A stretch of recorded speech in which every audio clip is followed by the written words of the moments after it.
Hello everyone, welcome back to proxy Gyan. मेरा नाम शबाज़ है दोस्तों। उम्मीद करता हूँ आप सब अच्छे होंगे और एग्ज़ाम्स के लिए अच्छे से तैयारी कर रहे होंगे दोस्तों।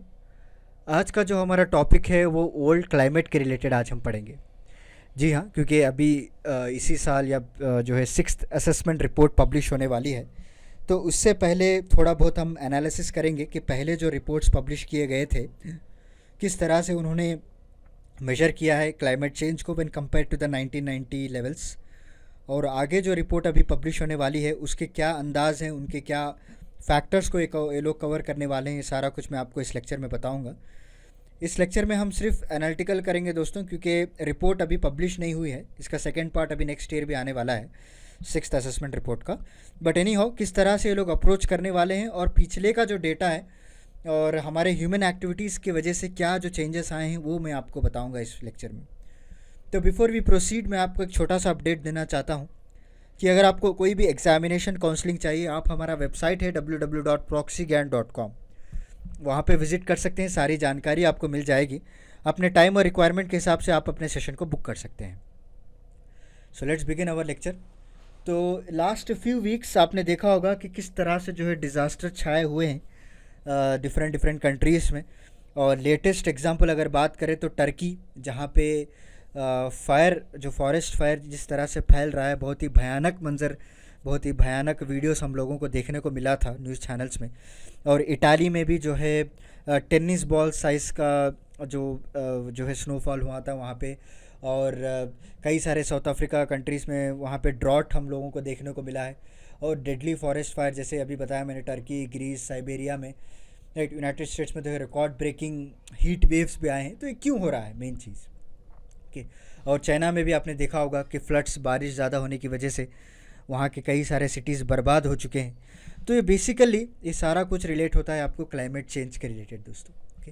क्योंकि जिस तरह से आज हम अप्रोच कर रहे हैं, जो डिफरेंट डिफरेंट कंट्रीज़ को, जो डिफरेंट गवर्नमेंट्स हैं, उन्हों जो है ज़्यादातर प्रोडक्शन पर, इकोनॉमिक रिवाइव पर लगे हुए हैं, बट कोई भी इतना ध्यान नहीं दे रहा है फॉर क्लाइमेट चेंज। तो उसकी वजह से क्या है, अनबैलेंस हो रहा है, ओके। जो नेचर है और ह्यूमन एक्टिविटीज़ के बीच में जो इनबैलेंस होने की वजह से जो ग्लोबल वार्मिंग, आप सभी लोग जानते हैं, अभी तो बच्चा बच्चा बोलने लगता है ग्लोबल वार्मिंग की वजह से इस तरह से क्लाइमेट चेंज हो रहे हैं। बट एनी हो, आगे इनका ये कहना है कि अगर इस तरह से रहेगा तो इंटेंसिटी जो रहेगी एक्सट्रीम वेदर की, वो अभी और बढ़ेगी दोस्तों, ओके। क्योंकि वी कैन नॉट प्रेडिक्ट कि किस तरह से आगे हम लोगों को रिजल्ट मिलेगा अगर अभी हम कोई भी स्टेप नहीं उठाएंगे। ऑलरेडी जो है बहुत देरी हो चुकी है, ओके। जब पेरिस क्लाइमेट डील साइन किया गया था 2015 में, सिर्फ थोड़े ऐसे कंट्रीज़ थे जिन्होंने फॉलो किया, बट ज़्यादातर जो कंट्रीज़ थे, राइट, इवन दो यूएस ने तो ड्रॉबैक भी कर लिया था कि इतने साल तक, फिर लेटर इट वाज ज्वाइन, वो अलग बात है। बट ये जो नुकसान हुआ है इतने साल का, जो एमिशंस लगातार जो है धनाधन एमिट करते रहे, और पैंडमिक आया बट थोड़ा बहुत रिवाइव देखा हम लोगों ने। जो अगर आप देखें, हमारे दिल्ली में एयर क्वालिटी पैंडमिक के ज़रिए से बहुत कुछ इम्प्रूव हो चुकी थी, बट दोबारा से अभी लॉकडाउन खुल चुका है और इकोनॉमी तो रिवाइव करना पड़ेगा ऑब्वियसली। तो पोस्ट पैंडमिक जो हम स्टेप्स उठा रहे हैं वो वेरी इंपॉर्टेंट मायने रखते हैं, किस तरह से आप अप्रोच करेंगे। क्योंकि नेचर ने तो अपने आप को रिवाइव करने की कोशिश की है। ये बीमारी जो आई है उसके ज़रिए से हम जो लॉकडाउन लगाए हैं, तो नेचर ने क्या किया, द रिवाइव देमसेल्फ, खुद ब खुद हील करने की कोशिश की है। बट उसको कंटिन्यूएशन रखना वो बहुत बड़ी बात है। आप सभी लोग जानते हैं, जो जेनीवा बेस्ड इंटरनेशनल जो इंटर गवर्नमेंटल पैनल आईपीसीसी हम कहते हैं, तो we release the first part of its sixth assessment report. ये हमेशा जो है असेसमेंट रिपोर्ट को निकालती रहती है। अभी first part of assessment report को जो है निकाला जा रहा है, और इसका जो पीरियोडिक स्टेटस है, किस किस तरह से अर्थ क्लाइमेट चेंज हो रहा है, क्या साइंटिफिक व्यू रहा है, ये रिपोर्ट अभी आना बाकी है। अगर ये रिपोर्ट आएगी तो हम लोग इसके ऊपर भी लेक्चर बनाएंगे ज़रूर। सो ये जो पार्ट ऑफ रिपोर्ट है, बेसिकली जो साइंटिफिक अंडरस्टैंडिंग है कि किस तरह से क्लाइमेट चेंज हो रहा है, राइट, और हमारे जो ह्यूमन एक्टिविटीज़ हैं वो किस तरह से इम्पैक्ट कर रहे हैं, उसके ऊपर डिपेंड रहेगा दोस्तों, ओके। इसके ऊपर डिटेल जानकारी ये लोग पब्लिश करने वाले हैं। तो चलिए आगे बढ़ते हैं। और जो second and third parts of the report है, जो कि expected impacts of climate change को डील करेंगे, इसका जो रिपोर्ट पब्लिश होने वाली है नेक्स्ट ईयर में। अभी तो फर्स्ट पार्ट इसमें आएगा। तो इससे पहले कितने सारे असेसमेंट रिपोर्ट्स पब्लिश हुए थे? इससे पहले जो 5 प्रीवियस असेसमेंट रिपोर्ट्स थे जो सिंस 1988 से जब आईपीसीसी फॉर्म किया गया था उसके बाद कंटिन्यूसली इस तरह से रिपोर्ट पब्लिश किए जा रहे हैं। और ये रिपोर्ट पब्लिश करने का मकसद यही है कि गवर्नमेंट को एक दिशा दिखाई जाए, एक पाथ उनको बताया जाए कि किस तरह से आप अपने पॉलिसीज़ को चेंज कीजिए। क्योंकि जो टेम्परेचर है, जो लास्ट 3 डिकेड से अगर आप कंपेयर करेंगे तो ग्लोबल टेम्परेचर अभी बढ़ चुका है दोस्तों। उसके हिसाब से आपको भी पॉलिसीज़ को चेंज करना पड़ेगा ना, तभी जाकर कुछ रिजल्ट आपके हाथ में आएगा। अगर सेम पॉलिसीज़ आप फॉलो करते रहें तो क्या फ़ायदा, क्योंकि टेक्नोलॉजी बढ़ चुकी है, प्रोडक्शन बढ़ चुका है, पॉपुलेशन बढ़ चुका है, डिमांड बढ़ चुका है। जैसा डिमांड बढ़ेगा वैसा सप्लाई भी बढ़ेगा, और सप्लाई बढ़ाने के लिए ऑब्वियसली प्रोडक्शन आपको बढ़ाना पड़ेगा। और कई सारे ग्रीन हाउस गैसेज एमिट होते हैं, कई सारे हार्म पॉइजनस गैस एमिट होते हैं।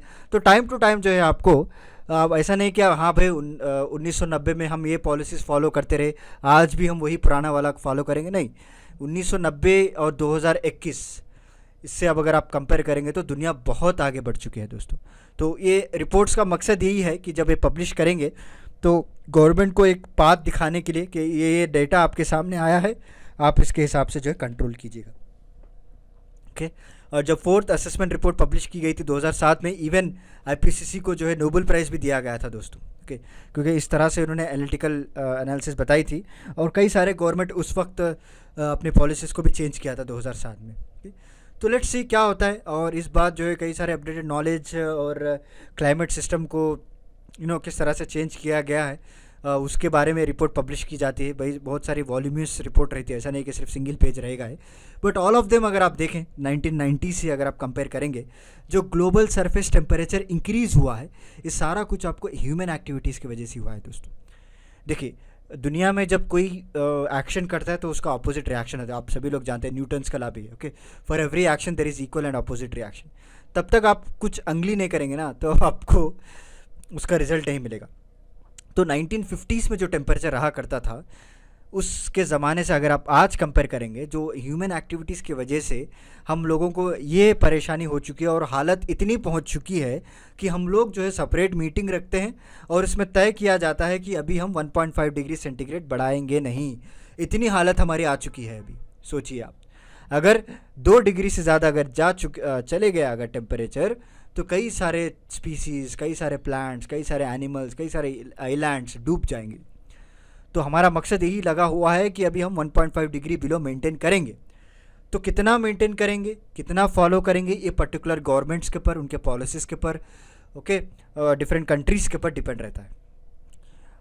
ये रिपोर्ट्स सिर्फ आपको प्रोजेक्शन बताएंगे कि टिल 2100 तक, यानी 2100 तक क्या होने वाला है, क्या क्या सिनेरियो से किस तरह से इम्पैक्ट पड़ेगा, ओके, क्या क्या पाथवेज है, ये सारा कुछ दिखाएगी रिपोर्ट। बट अमल तो आप ही को करना है ना।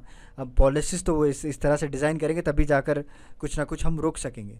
तो इस रिपोर्ट में क्या न्यू होने वाला है ये मैं आपको थोड़ा बता देता हूँ, क्योंकि इसके बाद इसमें जो है कुछ लेटेस्ट अवेलेबल साइंटिफिक एविडेंस भी इसमें इंक्लूड करने की बात की गई है, जो कि गवर्नमेंट को पॉलिसी डिसीजन लेने में बहुत सारा मदद करेगा अभी।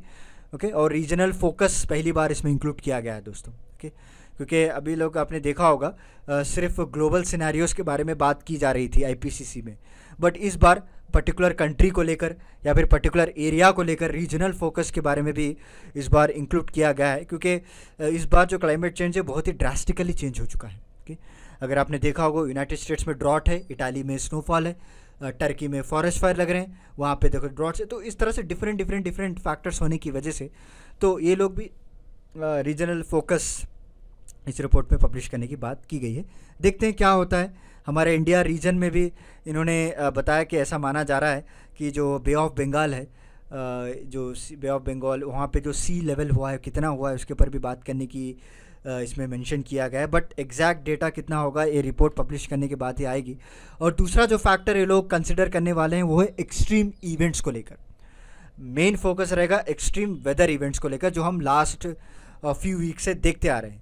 क्या इसका रीज़न हो सकता है, क्योंकि जो इंडिविजुअल एक्सट्रीम इवेंट्स अगर आप क्लाइमेट चेंज से अगर लिंक करेंगे तो ऑलवेज एक डिबेटेबल टॉपिक रहा है, और ऑलवेज प्रॉपर डेटा ना होने की वजह से हम लोग उसको अचीव नहीं कर पा रहे हैं। बट इस बार एक्सट्रीम इवेंट्स के ऊपर भी खुल के चर्चा करने की बात हुई है।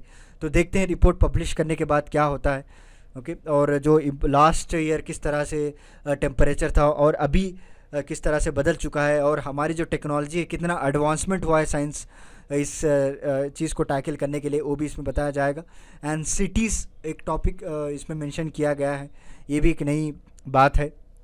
इस रिपोर्ट में ये भी कंसिडर किया जाएगा कि जितने भी डेंसली पॉपुलेटेड मेगा सिटीज़ हैं, ओके, उसमें सबसे ज़्यादा क्लाइमेट चेंज होने के कारण हो सकते हैं ये। ओके, तो वहाँ पे ज़्यादा से ज़्यादा फैक्ट्रीज होंगी, ज़्यादा से ज़्यादा व्हीकल्स यूज़ किए जाएंगे, पोल्यूशन निकलेगा, गैस एमिशन और ग्रीन हाउस गैस एमिशन होगी, उस एरिया पे ग्लोबल वार्मिंग जो रहता है वो डिफरेंट रहता है। तो इस बार इन्होंने सिटीज़ को भी इंक्लूड किया है।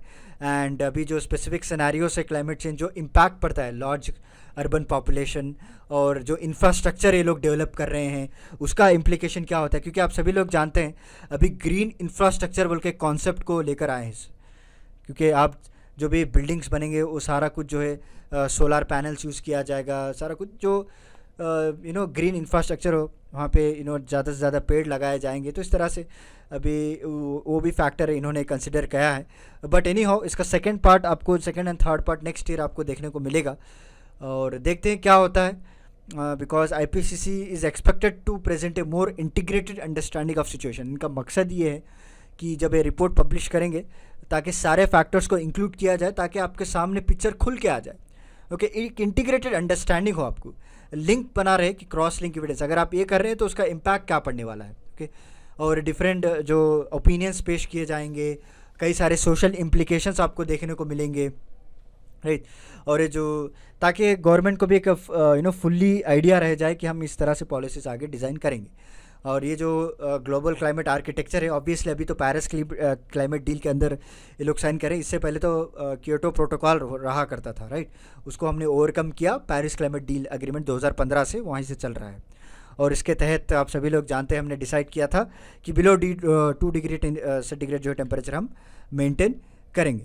तो this is about today's lecture दोस्तों। उम्मीद करता हूँ आपको आज का मेरा लेक्चर पसंद आया होगा। इस रिपोर्ट पब्लिश होने के बाद मैं दोबारा से आपको इस लेक्चर के बारे में बताऊंगा, और उसके बाद जो है गवर्नमेंट किस तरह से एक्शन ले रही है, वो भी अगर डेवलपमेंट्स होते हैं तो उसके ऊपर भी मैं आपको लेक्चर बनाऊंगा। तो चलिए फिर मिलता हूँ मैं आपको अगले लेक्चर के साथ कुछ इंटरेस्टिंग टॉपिक के साथ। तब तक के लिए धन्यवाद दोस्तों।